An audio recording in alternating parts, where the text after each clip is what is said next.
Well, we're keeping an eye on shares of Tesla, of course. They are rallying today, despite what was a not particularly strong quarter when it came at least to hitting analyst estimates for whether it's revenues or the company's bottom line. Phil LeBeau's here. He's got more on what is sending those shares higher today. Phil. It's the optimism that some of the benchmarks that were set out there, David, by Tesla yesterday and during the conference call, that they will hit those. And let's talk about that roadmap. Now, these are not huge benchmarks that are out there, but they are important ones, the most notable being that a lower-priced model will start production in the second quarter. When we see it actually go on sale, what it looks like pricing, that remains to be seen. The robo-taxi rollout is scheduled for June. Let's be clear, we're not talking about the Cybercab. We're talking about fully self-driving Model Ys in Austin, Texas, in small numbers. That'll start in June. And Tesla said yesterday that its guidance for all of 25, they're going to pull it for now. They'll update when they give their update on the second quarter.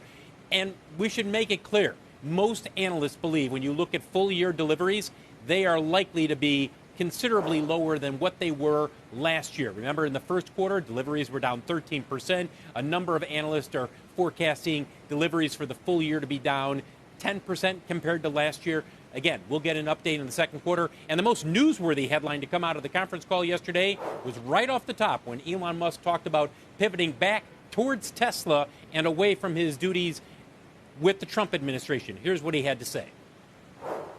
Starting next month, I'll be allocating far more of my time to Tesla. And now that the major work of establishing the Department of Government Efficiency is done. One more note from Tesla's call yesterday. The company said it does have enough cash on hand to fund the products that are on its agenda in terms of whether it's the new lower-priced model or future products that they are planning on building. So no capital raise, guys, which has been speculated by some analysts as a possibility. At least for now, Tesla says no need to raise capital. Yeah. Phil, investors obviously also seem to be focused, it would seem, on the prospects for Optimus, their humanoid robot, and the significant production that Musk talked about, perhaps as soon as 2029. And, of course, the Cybercab / robo-taxi as well. Did we get updates on them that are, in your opinion, at least substantial enough to warrant, a significant increase in the value of the company?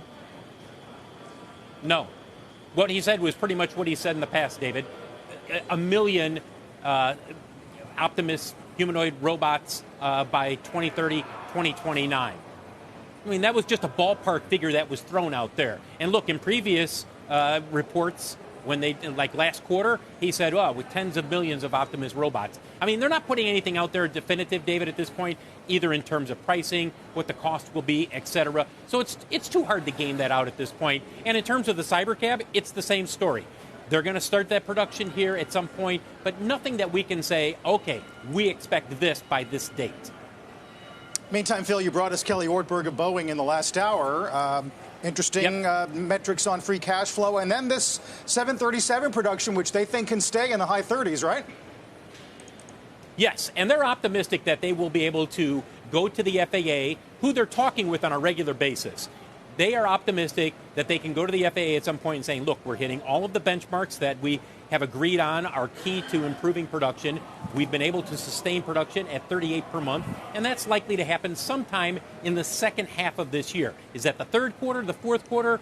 Kelly Ortberg is not putting a time on that at this point, but he is optimistic that at some point they will be able to go to the FAA and say, can we move up to 42 per month? And he's pretty optimistic the FAA, who they've been working with closely, will approve that move once they can show they can hit 38 per month on a regular basis. That's a big move for a name like Boeing in an obviously very strong tape. Phil, thanks. Doing double duty today, Tesla and Boeing. That's our Phil LeBeau.